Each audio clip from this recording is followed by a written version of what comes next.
Hello, everyone. Um,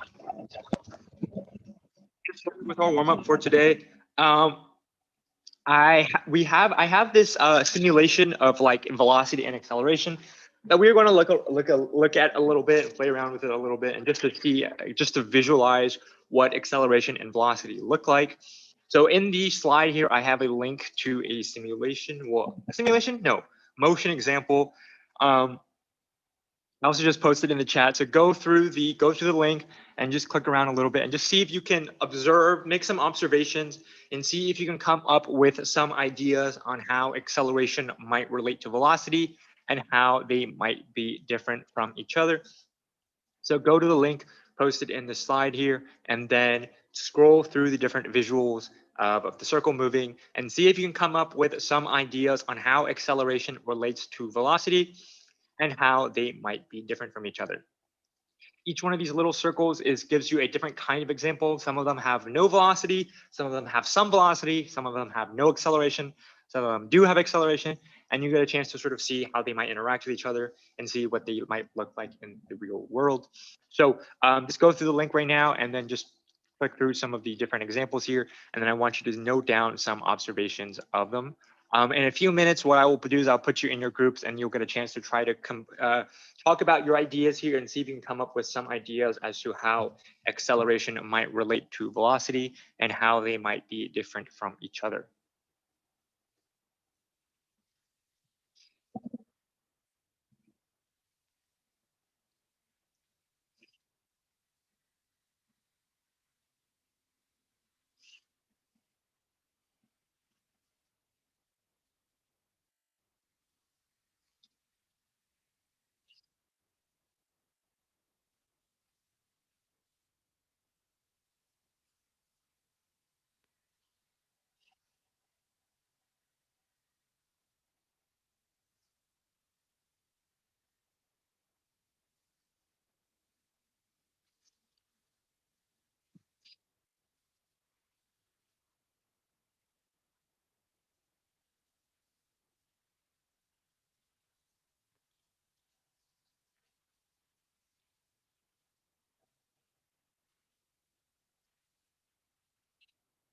Yeah, so in a couple of minutes, I will put you in your breakout groups to talk about see if you come up with some ideas on how acceleration relates to velocity and how they might be different each other. So you can come up with a definition for both.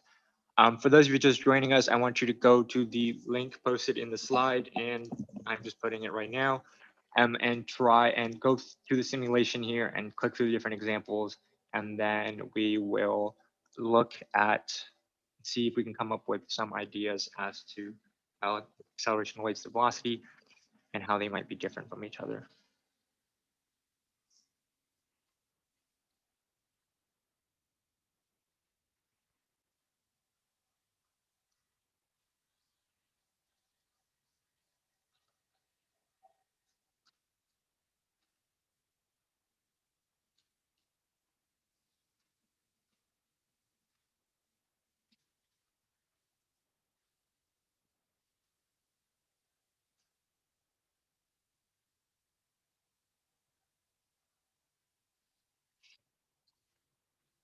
Okay, so I'm going to go open big breakout rooms now. So what I want you to do is I want you to talk about the different like little examples here, try to explain what's going on, try to explain how you might see velocity and acceleration in the different examples here, and then try to see if you can come up with relationships between the two and how they might be different from each other.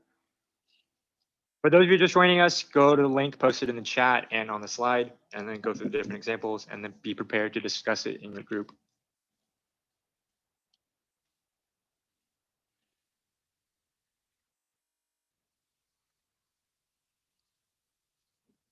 For those of you just joining us, go to the link posted in the slide and the chat, go through the different examples of velocity and acceleration, and then I'm putting you in your breakout groups, and then I want you to come up with how acceleration and velocity are different from each other, and then I want you to talk about how acceleration relates to velocity.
okay, so let's wait, am I sharing the right one? Hold on. So let's talk about the example we just looked at here. So what we did here is we looked at some visuals of velocity and acceleration. And so what I'm going to do is I'm just going to quickly go through and I'm going to share what I think, what I'm thinking when I'm going through each one. So for the first example here, this one's pretty simple, right? We got a black circle here that has no velocity, and so it's not moving. So when something has no velocity, it's just not moving. Yeah, pretty simple, pretty straightforward. When it's not moving, it has no velocity. This next circle here, this blue circle here, it has a velocity, but it has no acceleration. So what does that mean? What does it mean to have a velocity or but no acceleration?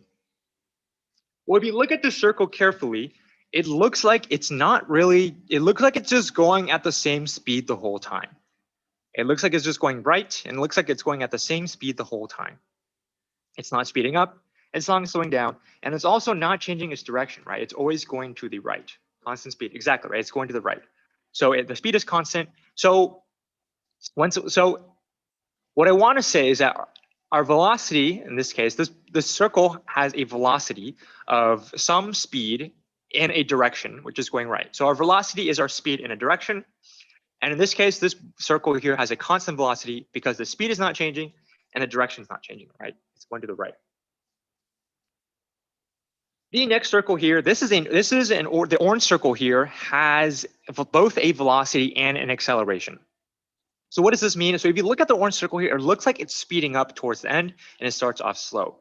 So what's changing is that the speed is changing, right? It's initially starting off slow and it's getting faster towards the end. So this circle here is actually undergoing what we call acceleration because the speed is changing. Now, if the direction was changing, this circle would also be undergoing acceleration. So what I want to say is that just remember that acceleration is when our velocity is changing. So either our speed or our direction could be changing. In this case here, this circle is the opposite here. We have a very fast circle that's slowing down towards the end. So this also has acceleration, but this one actually has a negative acceleration. So a zero acceleration means the velocity is constant, it's not changing. Positive acceleration means it's getting faster. And negative acceleration means it's getting slower. And this last example here is when something has a velocity, but it has no acceleration. However, this time the circle is going to the left. So it actually has a velocity, but the velocity is negative. So the reason why the velocity is negative here is because velocity has both a direction and a speed. So the direction is indicated by a negative or positive sign. That basically just tells us if we're going left or right or up or down. And so an acceleration is, again, just when our velocity is changing. So our direction could be changing and or our velocity could be changing. So this is just a very quick visual just to help you visualize what acceleration and velocity actually look like and how they might interact with each other, because we will be talking more about acceleration and velocity today. So before ski week break thing, we started off talking about acceleration. We started talking about Usain Bolt. We were doing a lot of analysis to try to figure out why is he so fast. We even did some experiments to collect some data. We did some data analysis. And so what we're going to do today is we're going to wrap up our discussion on Usain Bolt by looking at a few other things as to why he is so fast. So to accompany this, we initially started off with a graphic organizer for when we first started talking about Usain Bolt. We're going to try to finish that today. You should only have a couple of boxes left, so you should be able to finish it without too much issue. So yeah, just open that up and then we will start continuing our discussion on Usain Bolt.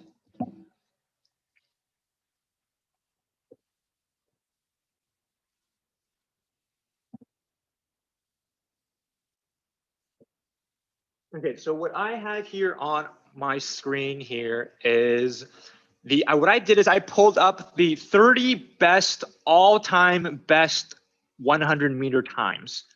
So these are the 30 fastest recorded 100 meters run of all time. And as you can see here, Usain Bolt is featured on here quite prominently. He has the 3 fastest times of all time, 9.58 seconds, 9.63 seconds, and 9.69 seconds. And he's featured on here a total of 9 times. So a third of the fastest 30 times of all time were all by Usain Bolt, which is pretty impressive. Literally a third of this record board is all held by Usain Bolt. And if you look at the times more closely, you can see that there are a lot of times between 9.69 and 9.78. However, there is however, faster than that, there's only 2 times, 9.58 and 9.63, which are both run by Usain Bolt. So literally, he's literally in a league of his own here. No one else even comes close to his ability. Everyone else is sort of very clustered together, except Usain Bolt, who is by himself at the very top. So he's just a very dominant sprinter, and we will actually continue talking about why is he so dominant. So what I have here is I actually have 3 graphs, and these graphs show his displacement, his acceleration, and his velocity for the 2008 Beijing Olympics and the 2009 World Championships in Berlin.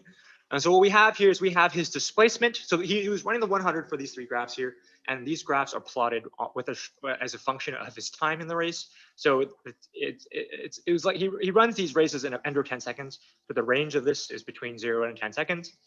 And what we have here is we have 3 graphs that show his displacement throughout the race, his velocity throughout the race, and his acceleration throughout the race. So what we want to do here is we want to actually try to analyze these graphs and see if we can make sense of them. See if we can figure out some relationships between the 3 quantities and see if there's anything that sticks out to you. See if you can learn anything from these graphs. So on the y-axis here, we have the displacement for the first graph. We have his velocity for the second graph, and we have his acceleration for the third graph. What I want you to do is I want you to try to figure out how these graphs relate to each other. And more specifically, there are a few sections of the graph that I especially want you to look at and see if you can analyze this. So the first section of the graph that I want you to analyze is the portion of the graph of the acceleration graph between 8 and 10 seconds. So for the black line, the Beijing line, 2008, for the acceleration graph between 8 to 10 seconds, what is the acceleration doing? What value is the acceleration here? What is the acceleration doing? Oh, also, by the way, the slides are via this link. So if you want to look at the slides, you can also follow along here. This is the slides. So I want you to look at the graph between 8 to 10 seconds, and I want you to notice what the acceleration is doing there.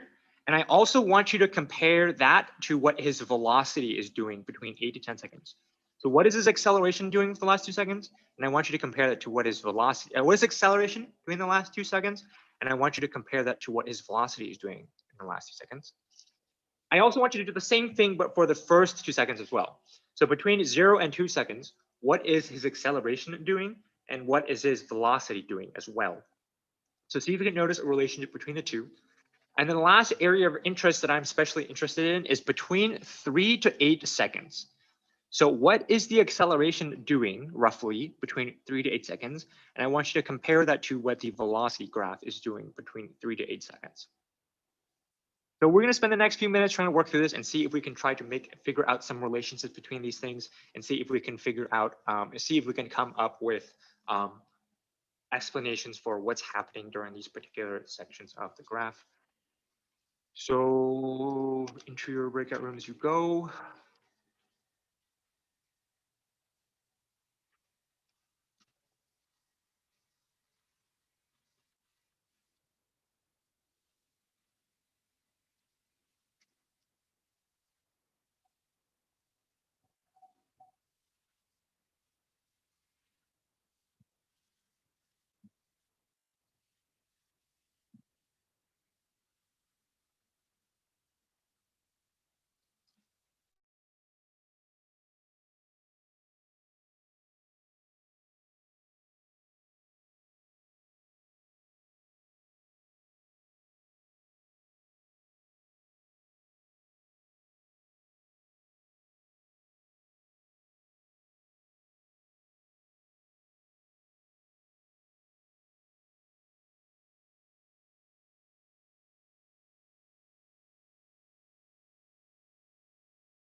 So let's talk a little bit about these graphs here. And let's see if we can analyze what's going on.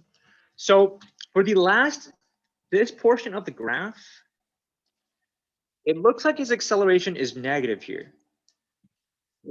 And so if you think about what's happening at the end of the race, right? He's tired, he's starting to slow down. And so that sort of means is that we're going to have a negative acceleration. And so if you're slowing down, this also means that your velocity, the speed at which you're running at, is also decreasing. So initially, he was maybe 12, and now towards the end, he's closer to 10. So he slowed down a little bit at the end, and you can see that in his velocity as well. For the first 2 seconds of the graph, it looks like you imagine you just started a race. You're trying to speed up to as fast as you can. So in this case, your acceleration is positive. You're speeding up. And if you're speeding up, this means that your velocity is also going to be increasing, right? Because the velocity is basically how fast you're moving. And if you are speeding up, it means that your velocity is going to be increasing as well as a result. The most interesting part of the graph is here, between 3 to 8 seconds or so. Right here, it looks like our acceleration is pretty close to 0 here. So what does it mean to have zero acceleration? It just means that your speed is not changing. You pretty much have reached your maximum speed and your speed is no longer changing.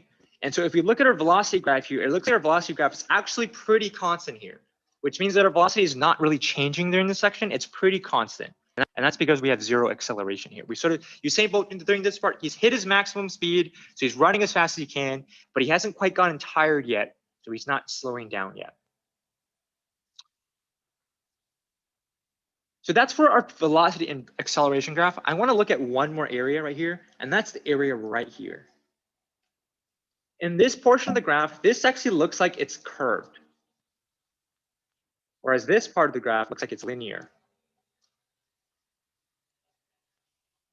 So what does it mean to have a linear displacement versus time graph? So if you remember, the slope of our displacement versus time graph is our velocity, right? So if our graph is linear, it means that our slope is the same. It's not changing, which means that our velocity is going to be constant. So if you actually look at here, right, our velocity here is constant during this section. So that means our slope is going to stay the same. That means our slope is pretty much always going to be 12 during this whole time, right? And that makes sense. But as you can tell here, our velocity is actually increasing here during the first 2 seconds, which means that our slope is going to be changing as well, which means that initially our slope might have been 4, but by the time we hit 2 seconds, our slope might be like 7. So that means our graph is going to end up being curved because the slope is increasing with time. So what this means is that when you have a graph, when you have acceleration, your displacement versus time graph is going to be curved. If you have no acceleration, your displacement versus time graph is just going to be linear. So that's just one thing I want you to take away from this, and you can sort of get a chance to sort of see how these different quantities interact with each other in terms of a graph. So the next thing we're going to look at right now is we are going to look at a little bit more data. We're going to look at another graph here, and this is going to be a very quick graph. And this graph here shows us how fast Usain Bolt was moving at any point in the race compared to his peers. The Usain Bolt is marked with the black period, and Carl Lewis is marked with the black X. Maurice Greene is marked with the open black circle, and then Asafa Powell is measured with the little black plus sign. And so what this graph here shows us how fast Usain Bolt is going at any point during the race. So at the first 10-meter mark, he's going roughly, I don't know, I'd say the first 10 meters or so, he's going at maybe like 5 or 6 meters per second, 5 to 6 meters per second. And it looks like he's right around, he's going at the same speed at his peers. It doesn't really look like he's going any faster than his peers. If anything, it looks like he might be going actually a little bit slower. So what this means is that very early on in the race, he's not really running faster than his peers. He's actually, if anything, it looks like he actually might be running a little bit slower. But if you look at what happens at the 20-meter mark, at the 20-meter mark, he's running 10 meters per second. And if you look at the black dot, the black period, it's actually higher than all of his peers, which means that at 20 meters in the race, he is already starting to run faster than all of his peers. And if you continue looking at the graph at the 30-meter mark, at the 40-meter mark, he's always running faster than his peers at any point in the race past 10 meters. So basically what's happening is he's a little bit slower than his peer, the people he's racing with in the beginning, but after the 10-meter mark, he's just faster than everybody else. So basically he's starting off a little bit slower, but after the 10-meter mark, he's just blowing everyone away because he's just faster than everyone else. Like nobody else has anywhere near the same velocity as him after the 10-meter mark. So basically, this is sort of supports our idea that Usain Bolt isn't the best starter, but he's really good at the sort of the later portions of the race. And this is another set of data here that this is data that looks at his race in the 2009 Berlin World Championship. This is when he set the all-time best world record of 9.58 seconds for the 100. And we are going to actually look at here some of the data here that compares him to the rest of his to the rest of his peers. So the data on the left here, this is the people that he's racing against, and this is Usain Bolt right here. And so what we're going to do here is we're going to look at some of the data here. So this column right here, so the way that these rows are broken up is each row tells us basically that the data for that particular section of the race. So this 100-meter race is essentially broken up into 5 sections. Each section is 20 meters long, and then each section is going to have its own little bit of set of data. So for the first 20 meters of the race, it looks like Usain Bolt ran this first section in 2.88 seconds.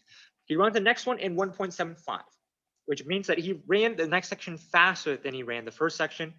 By the time he reached the 40 to 60 meter mark, he's pretty close to his maximum speed. He does it in only 1.66 seconds. At 60 to 80, this is the one he's the fastest at 1.63, and he slows down a little bit at the end, 0.66. So let's compare this to his peers. His peers do the first section in 2.93, 1.81, 1.73, 1.7, and 1.75. So all of his peers are running each section of the race slower than Usain Bolt. So basically, Usain Bolt is just faster than his peers. But we can also verify this if we look at the velocity here. His velocity here is 6.94 compared to 6.83 from his peers, 11.42 here compared to 11.06. And then the most significant differences are right around here. So at this portion of the race, he's running half a meter more per second compared to his peers. So he's running faster than his velocity is just faster than his peers at every section in the race. What I think is probably the most interesting part is right here, the mean stride length. This is basically just measuring how long his strides are during this portion of the race. So the first section of the race, he's running 1.78 meters per stride. His peers running 1.66, 2.52 compared to 2.95, 2.67 compared to 2.44.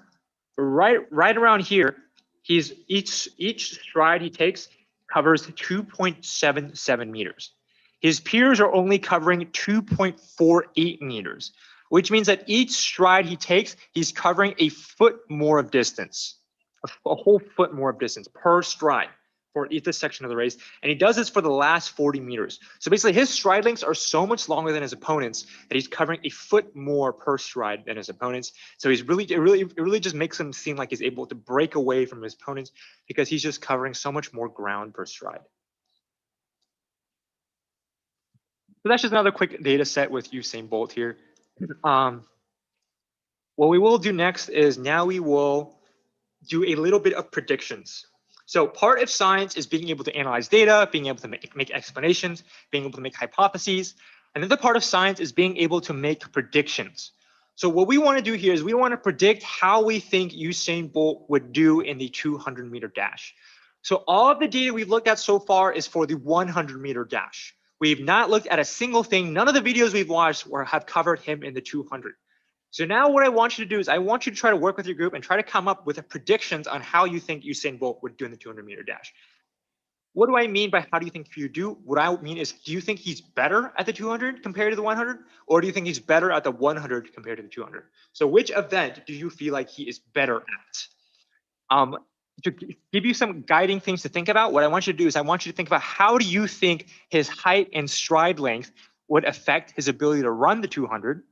And I also want you to think a little bit about how important acceleration and velocity are in a 200-meter race versus a 100-meter race. So, within your group, try to see if you can come up with predictions for how Usain Bolt would do in the 200-meter dash. And you'll want to think about how his height and stride length and acceleration and velocity, how important these things are for him running the 200 meter. So I am now just going to put you in your groups again, and then you will try to come up with some ideas for how you think Usain Bolt would do in the 200.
discussion. Hopefully, got a little bit of discussion on how you think Usain Bolt would do. We're now going to watch a video of him, and we're gonna watch a video of him racing, and we're gonna see how well he actually did in a particular 200 race.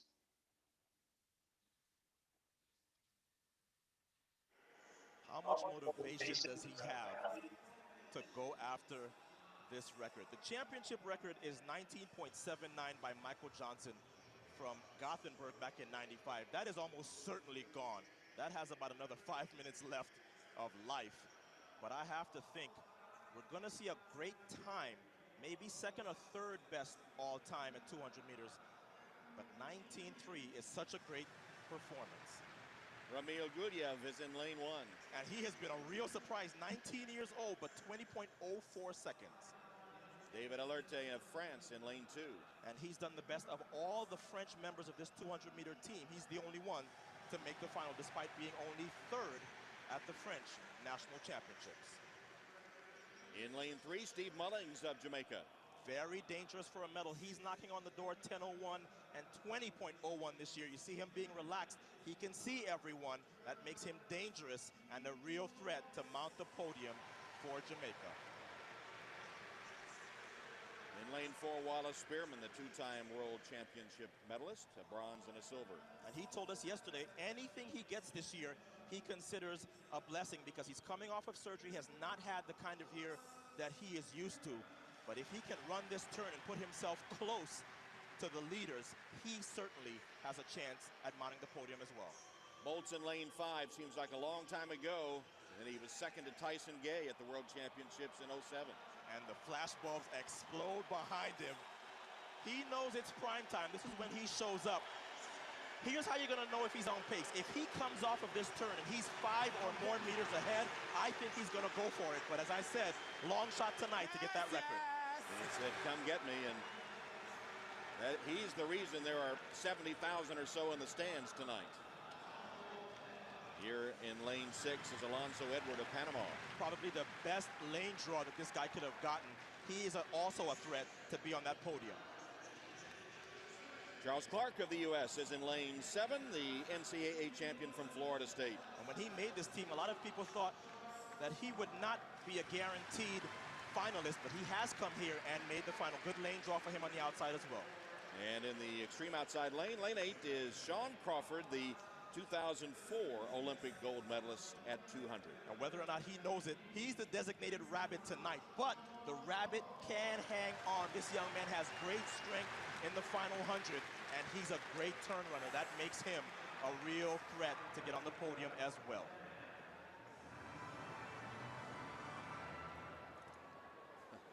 Usain Bolt making the same demonstrations that he did before the 100. Will we see tonight the first sub 19.3 performance ever? It's a fair start, and Bolt wastes no time. Seizes the lead immediately as they come to the top of the home straightaway.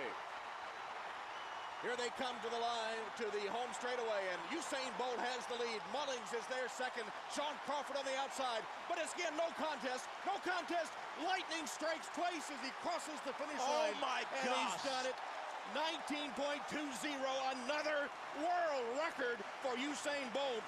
That means his last 5 championship races have all been gold medal world record. Okay, Tom, I saw the first 4 coming. This might be the biggest and greatest world record that he has set, because 19.30, I think, is the best performance that he has had up until his 9:58. How does he do it? A 10th has been taken off of the 200-meter world record. And Usain Bolt has now broken his 5th world record in 12 months. And rounded down, it's 1919. So he's gone all the way past all the 19.3s, all the way past all the 19.2s, and becomes the first man to break 19.3 and the first man to break 19.2. No Tyson Gay, no real motivation, nobody close, and yet still he came out. How much motivation? So yeah, so that was just another world record. Nothing crazy. So let's take a look at how he stacks up in the history of time. So once again, I pulled the fastest 30 times of all time. And this time, if you actually count through each one, he actually shows up here 14 times. So last time, if you remember, he showed up on the top 30 list for the 109 times. This time, he's on here 14 times. So literally half of the best 30 times of all time were all run by Usain Bolt. So once again, if we look at the spread of the times here, we get a lot of times in the 1906s, sometimes in the 1905s, a couple of the 1904s, and then pretty much from 1904 onwards, it's pretty much just Usain Bolt. There are a couple of times in here, Johan Blake and Michael Johnson, who are also very fast as well. But if you look at here, I would actually argue that Usain Bolt is actually even more dominant in the 200 than the 100 because of just because of his stride length. I think one of the interesting things about Usain Bolt is that we talked a lot about how his height and his we talked a lot about his height is a weakness of his. It makes him harder to accelerate. He actually has very good acceleration for his height, but in general, his height is a weakness for him. But in the 200, because it's twice the length of the 100, his acceleration is not as important because he has double the distance to run. So as long as he can run it up to a decent speed reasonably early on, he has twice the distance to run at his maximum velocity. And his maximum velocity is incredible because he has this crazy long stride length, right? And that just means he has a higher maximum velocity. And over the longer race, the 200, he has more time to run at his longer velocity, which means he can really separate the distance a lot more. Some areas you can improve on. His running form, as we talked about earlier, is not great. But the last thing that is also really interesting about Usain Bolt is he has confidence. He has the X factor. He was absolutely born for the moment. His last name is, I don't know who chose his last name, but is really good. And he brings it when it counts. He really knows how to perform when it really counts. As a few quotes from some people about Usain Bolt. One of the quotes is that Usain Bolt, it looks like Usain Bolt kicks into another gear at the end of the sprint. And then if you look at some of the races we've watched, it actually looks like he's speeding up at the end, which is actually wrong because nobody speeds up at the end of the race. It's more that he slows down less, which I think is really interesting. Usain Bolt is both unique in that somehow he's able to both get top acceleration and maintain top speed. That is actually a really good quote because in sprinting, it's very hard to have both top acceleration and top speed. You usually trade one for the other, but Usain Bolt has both. And that's what makes him so dominant. Another quote is that at the beginning of a race, you want to take short steps in order to accelerate. But the thing is, because he's so tall, he can't really do that. But the thing is, when he reaches his top speed, he has a massive advantage over everyone else. And that's because he's taking far fewer steps. So how many steps is he taking less? Well, on average, he takes 3 to 4 less steps than his opponents in a 100. On average, his opponents take about 45 strides per race. He takes only about 41. So basically, he doesn't have to work as hard because he doesn't have to take as many strides.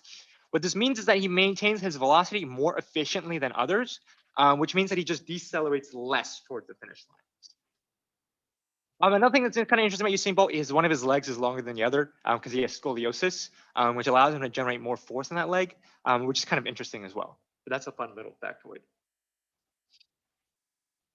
So we have 2 minutes left here. What I want you to do is I just want you to quickly, if I educate, just quickly write down why you think Usain Bolt is so fast using all of your knowledge about his acceleration and his velocity. See if you can come up with an explanation for why Usain Bolt is so fast.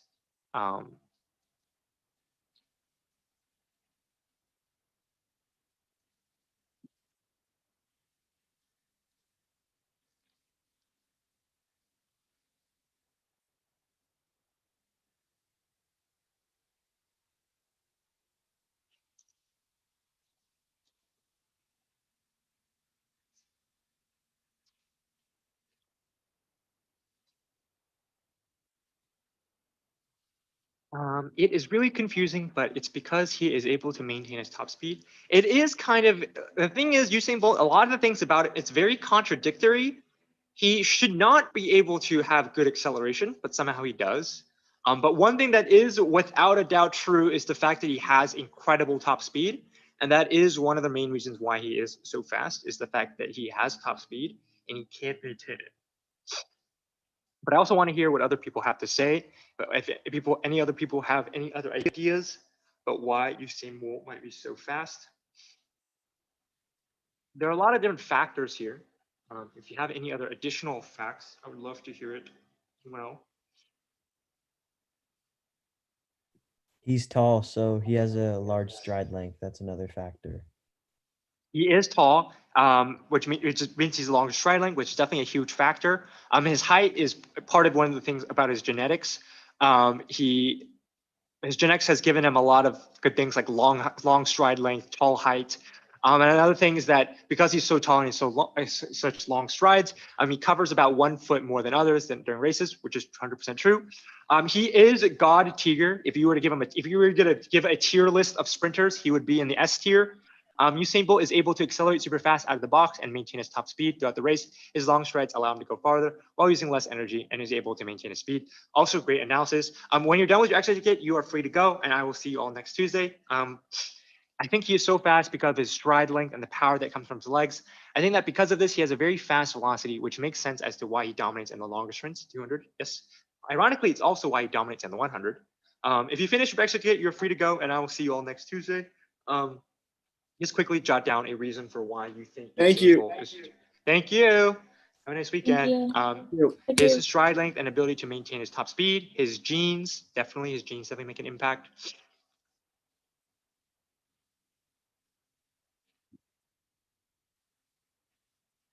He accelerates throughout the whole races. Yes, he does accelerate throughout the whole race. Thank you. Thank you. Bye-bye. His height increases his stride length. 100% true.